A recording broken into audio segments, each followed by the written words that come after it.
Дінімізде рамазан айында ораза ұстауға шамасы жетпегендердің жағдайы қалай болмақ? Негізінде шариғатта шамасы жетпейтіндерге қатысты мынандай үкім беріледі.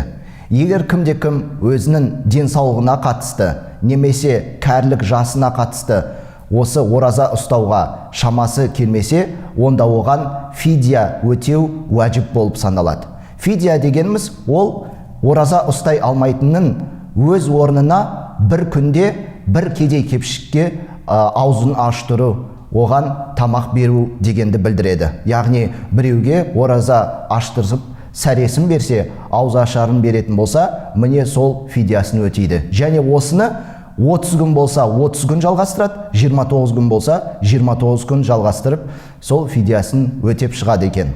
Және Құран кәрімде Алла тағала былай деген: ораза ұстауға шамасы жетпейтіндер бір жарлының тамағының ақысын өтесін деп айтады.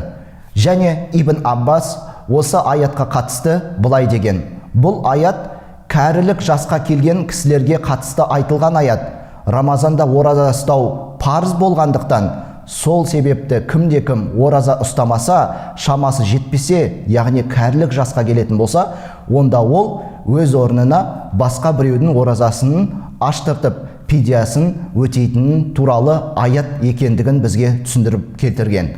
Енді қадірлі жамағат, Қазақстан мұсылмандары діни басқармасының биылғы жылғы пәтуасы бойынша фидияның мөлшері 2500 теңге, 2500 теңге.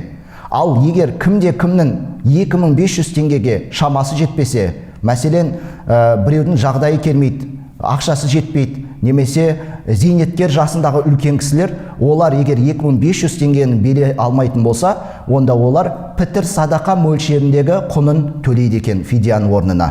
Ал енді оған да шамасы жетпесе, онда Алладан кешірім сұрап, истиғфарын айтады. Алла тағала жеңілдікті қалайды, ауыртпалықты қаламайды.